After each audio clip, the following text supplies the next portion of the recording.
नमस्कार साथियों, आशा करते हैं आप सभी अच्छे होंगे। मैं सुरेंद्र अनुरागी लक्ष्य 910 प्लस में आपका स्वागत करता हूं। तो आज की वीडियो में हम हिंदी के कुछ महत्वपूर्ण क्वेश्चंस पर चर्चा करेंगे। ये वो क्वेश्चन हैं जो आपकी प्रतियोगी परीक्षाओं में बार बार पूछे जा रहे हैं, तो इन क्वेश्चंस को नेग्लेक्ट नहीं किया जा सकता है। तो चलिए शुरू करते हैं हम अपने पहले क्वेश्चन से। तो पहला क्वेश्चन हमारे स्क्रीन पे कह रहा है चूरन का तत्सम शब्द है। तो मैं आपको पहले तत्सम का मतलब बता देता हूँ। तत्सम वो शब्द होते हैं जो संस्कृत भाषा में यूज हो रहे हों, और तद्भव वो शब्द होते हैं जो संस्कृत से हिंदी भाषा में यूज हो रहे हैं। तो चूरन तो क्या है, एक तद्भव शब्द है। इसका तत्सम बताना है, तो हमें पता है चौर नहीं है, चर्म नहीं है, चूर्ण है। चूरन को पहले चूर्ण बोला जाता था, जो तो चूर्ण क्या हो जाएगा, ये तत्सम हो जाएगा। और चूरन क्या है, ये तद्भव है। तो चूरन का तत्सम चूर्ण हो जाएगा। ऑप्शन बी आपका बिल्कुल करेक्ट है, बाकी सारे गलत हो जाएंगे। क्वेश्चन नंबर 2 की तरफ चलते हैं। क्वेश्चन नंबर 2 क्या कह रहा है, कैंची शब्द है, जो कैंची है तुर्की का शब्द है, अरबी का है, या उर्दू का, या फारसी का है। इनमें से किसका शब्द है कैंची? तो मैं आपको बताता हूं, कैंची एक तुर्की भाषा का शब्द होता है। ठीक है, तो हमारा ऑप्शन ए बिल्कुल करेक्ट हो जाएगा। तुर्की भाषा के कुछ और शब्द भी मैं आपको बता दूं, जैसे कालीन होता है, गलीचा होता है, चाकू है, तोप है, बंदूक है। ये सारे क्या है, तुर्की भाषा के ही शब्द हैं। ठीक है, तो होप आपको ये वाला क्वेश्चन भी अच्छे समझ आ गया होगा। तो क्वेश्चन नंबर 3 की तरफ चलते हैं। क्वेश्चन नंबर 3 क्या कह रहा है, क्वेश्चन नंबर 3 पूछ रहा है मारतांड का पर्यायवाची नहीं है। तो मारतांड का पर्यायवाची इन चार ऑप्शन में से कौन सा नहीं है? क्या दिवाकर नहीं है, क्या प्रभाकर नहीं है, क्या आदित्य नहीं है, या यति नहीं है? तो मैं आपको बताता हूं, यति जो होता है वो सन्यासी का पर्यायवाची है। ठीक है, तो ये तो सन्यासी का पर्यायवाची हो गया, तो मतलब मारतांड का पर्यायवाची नहीं होगा। तो ऑप्शन डी हमारा बिल्कुल करेक्ट हो जाएगा। ये बाकी जो सारे ऑप्शन दिए हैं, दिवाकर, प्रभाकर, आदित्य, ये सारे मारतांड के ही पर्यायवाची हैं। तो होप आपको ये भी समझ आ गया होगा। क्वेश्चन नंबर 4 की तरफ चलते हैं। न्यून का विलोम पूछ रहा है क्वेश्चन नंबर 4। न्यून बेसिकली क्या होता है, न्यून कम को बोलते हैं। तो इसका विलोम उल्टा क्या हो गया, अधिक हो जाएगा। तो हमें पता है न्यून कम होता है, तो इसका उल्टा अधिक हो जाएगा। ऑप्शन ए बिल्कुल करेक्ट हो जाएगा। ठीक है, तो होप आपको ये भी समझ आ गया होगा। और नवीन का विलोम होता है प्राचीन। और नगर जो होता है, नगर का विलोम होता है गांव। नगर बेसिकली सिटी को बोलते हैं, तो इसका विलोम हो जाएगा गांव। नवीन का प्राचीन। ठीक है, तो ऑप्शन 4 का क्या है, ए बिल्कुल करेक्ट हो जाएगा। न्यून का विलोम होता है अधिक। तो क्वेश्चन नंबर 5 की तरफ चलते हैं। क्वेश्चन नंबर 5 क्या कह रहा है, जिस स्त्री का पति जीवित है उसके लिए उपयुक्त शब्द चुनिए। मतलब जिस स्त्री का पति जीवित होता है उसे क्या बोलते हैं? हमें यह पता है, जिस स्त्री का पति मर जाता है, जिस भी औरत का पति मर जाता है उसे विधवा बोलते हैं। पर यह नहीं पता कि जिस स्त्री का पति जीवित होता है उसे क्या बोलते हैं। तो मैं आपको बताता हूँ, जो विधवा होता है उसका अपोजिट होता है सधवा। तो विधवा का उल्टा क्या होता है, सधवा। मतलब जिस स्त्री का पति अभी जीवित है उसे क्या बोलेंगे, सधवा बोलेंगे।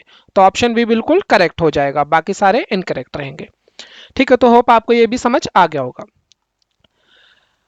अब क्वेश्चन नंबर 6 देखते हैं। छठा क्वेश्चन क्या कह रहे हैं, निम्नलिखित वाक्य खंडों में से एक के लिए प्रयुक्त होने वाला शब्द है।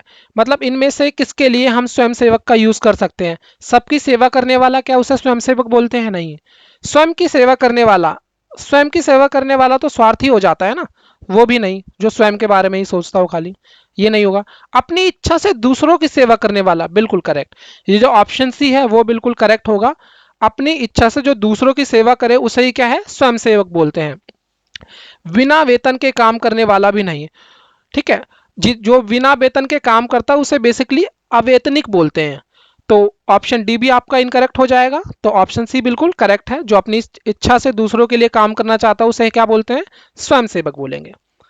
तो क्वेश्चन नंबर 7 की तरफ चलते हैं। सातवां क्वेश्चन क्या कह रहे हैं, कौन सा वाक्य शुद्ध है, हमें यह बताना है। तो ऑप्शन ए पढ़ते हैं, आपका शासन संबंधी कार्य अधिक विख्यातपूर्ण है, क्या ये शुद्ध है? दूसरा देखते हैं, आपको भूमि, भवन, वाहन का अभिनव सुख की प्राप्ति होगी, ये क्या ये है? यह समाचार पूरे देश भर में तुरंत फैल गया।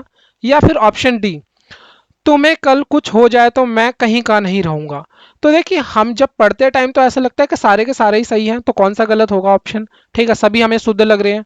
तो जब भी ऐसे ऑप्शन आ जाए ना आपके स्क्रीन पे या फिर आपके सामने, तो आपको कुछ नहीं करना है गाइस। अगर आपके सामने कुछ ऐसा आ जाता है, आप चारों में से पढ़िए, जो आपको ज्यादा अच्छा लगे, जो ज्यादा शुद्ध लगे आपको सबकी तुलना करके, उसे आंसर टिक कर दिए। तो देखिए जो लास्ट ऑप्शन है, तुम्हें कल कुछ हो जाए तो मैं कहीं का नहीं रहूंगा, बिल्कुल सिंपल वाक्य और शुद्ध है, इसमें कहीं भी कोई भी त्रुटि नहीं है, मतलब कोई भी मिस्टेक नहीं है।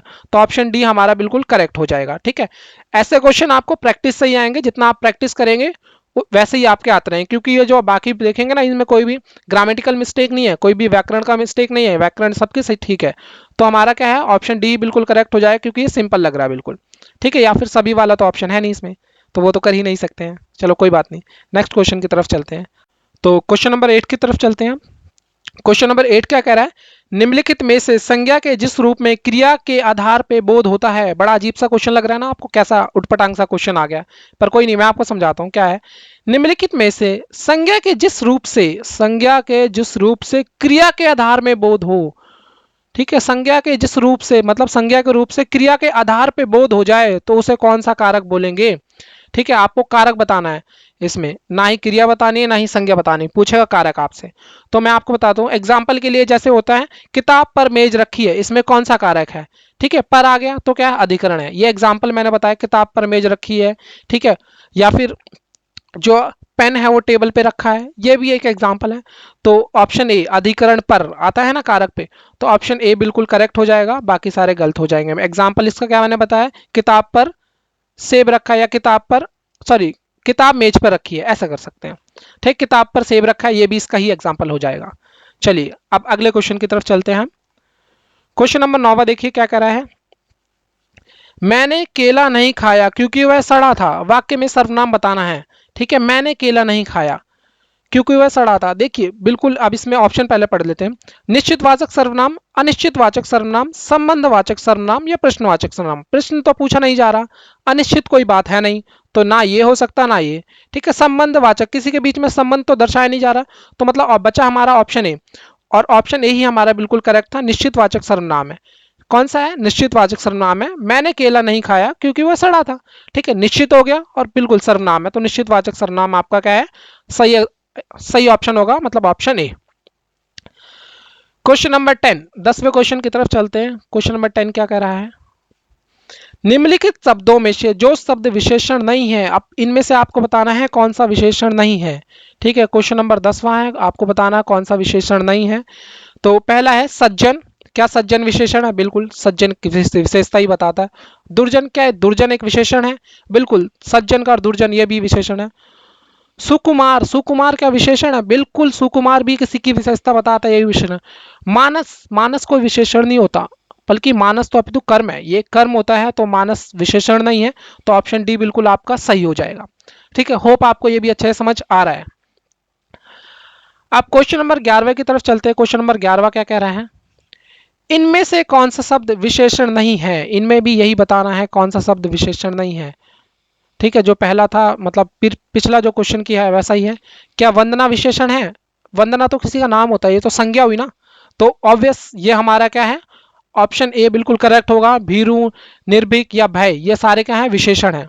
ठीक है, तो हमारा ऑप्शन ए बिल्कुल करेक्ट हो जाएगा, बाकी सारे रॉन्ग हो जाए। जो विशेषण विशेषण नहीं है वही बताना, तो ए ऑप्शन, वंदना एक संज्ञा है, तो ऑप्शन ए बिल्कुल करेक्ट हो जाएगा। अब देखते हैं अपना क्वेश्चन नंबर 12, 12 क्या कह रहा है, संयुक्त क्रिया में कितने भेद होते हैं, तो हमें बताने हैं यहाँ पे संयुक्त क्रिया के भेद। तो मैं आपको बताता हूँ, संयुक्त क्रिया में होते हैं टोटल 11 भेद। ऑप्शन डी आपका बिल्कुल करेक्ट हो जाएगा। अब आप कहेंगे 11 इतने ज्यादा भेद होते हैं, कौन कौन से होते हैं, तो मैं आपको बता दूं, आरंभ बोधक, समाप्ति बोधक, अवकाश बोधक, अनुमति बोधक, नित्य बोधक, आवश्यक बोधक, निश्चित बोधक, इच्छा बोधक, अभ्यास बोधक, शक्ति बोधक और पुनरुक्त संयुक्त क्रिया। ये सारे क्या हैं, संयुक्त क्रिया के ही पार्ट हैं। ये 11 के 11 क्या है, इसके भेद होते हैं। तो संयुक्त क्रिया के कितने 11 भेद होते हैं, आप ये समझ लीजिएगा, याद कर लीजिएगा। ठीक है, तो चलिए अब नेक्स्ट क्वेश्चन की तरफ चलते हैं। क्वेश्चन नंबर 13, 1 मिनट में 13 अच्छे से लिखता हूँ, सुंदर राइटिंग में। नपुंसक में उपसर्ग है, नपुंसक में उपसर्ग क्या है, मतलब उस उपसर्ग जो शब्द के आगे आता है, पूर्व पद। ठीक है, उपसर्ग जो शब्द के आगे आता है, प्रत्यय होता है जो पीछे आता है, तो नपुंसक में कौन सा है उपसर्ग। ठीक है, तो ना प्लस पुंसक एक वर्ड बन रहा है, तो ना क्या हो जाएगा, हमारा उपसर्ग हो जाएगा, तो ऑप्शन बी बिल्कुल करेक्ट है। ठीक है, नपुंसक में क्या उपसर्ग है? ना। Very good. अब क्वेश्चन नंबर 14 की तरफ चलते हैं। 14वां क्वेश्चन क्या कह रहा है? अत्यल्प में संधि है, अत्यल्प जो लिखा है इसमें कौन सी संधि है ये आपको बताना है।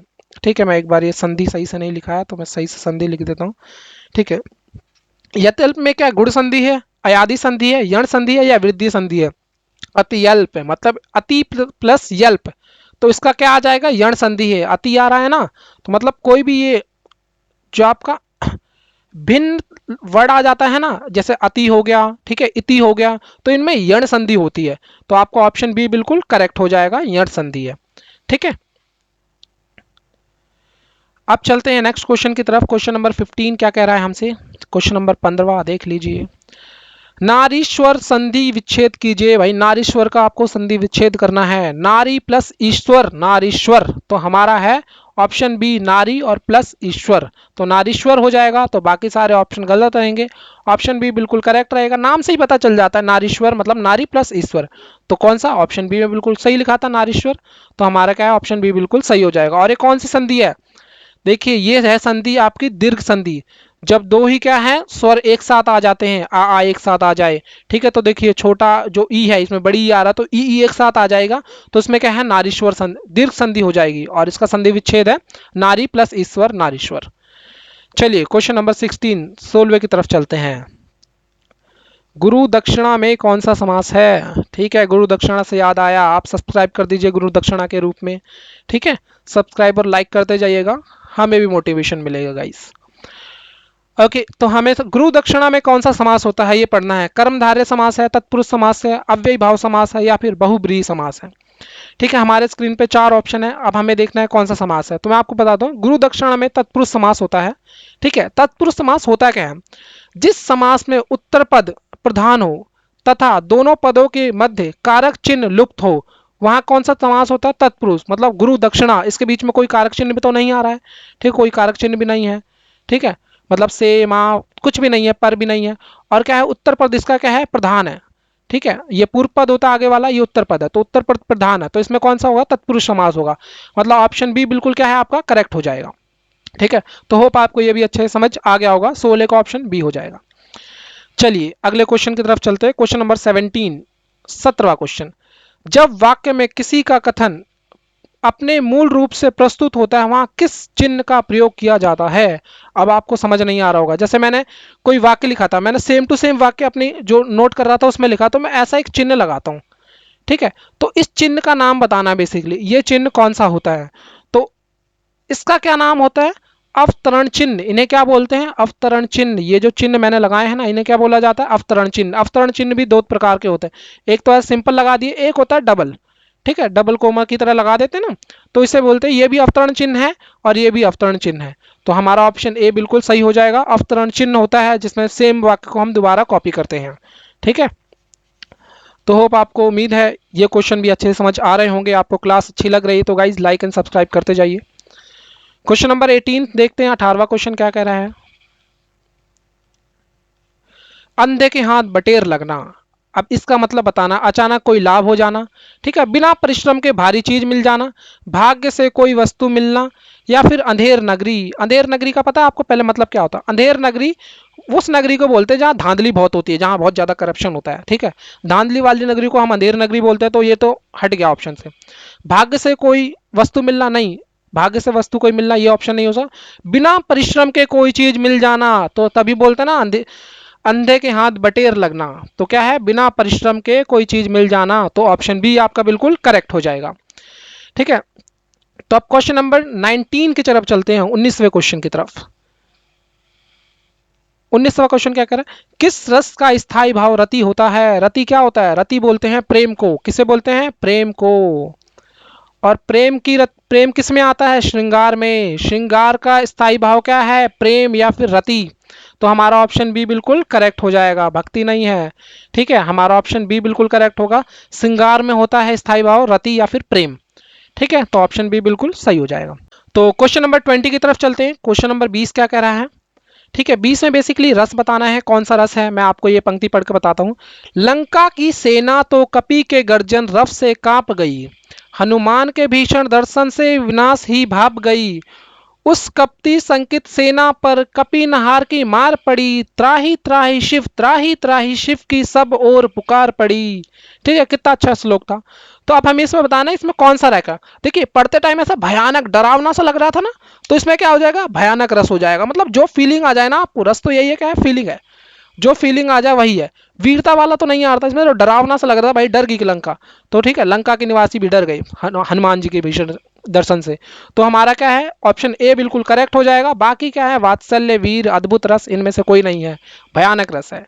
ठीक है, तो आशा करते हैं आपको वीडियो पसंद आई होगी। अगर आपको वीडियो पसंद आई है, लाइक एंड सब्सक्राइब जरूर कीजिएगा। अगर आप लाइक करेंगे तो हमें क्या है, काफ़ी ज़्यादा मनोबल मिलता है, साथ ही साथ हमारे विस्तार के लिए भी काफ़ी ज़्यादा महत्वपूर्ण हो जाता है।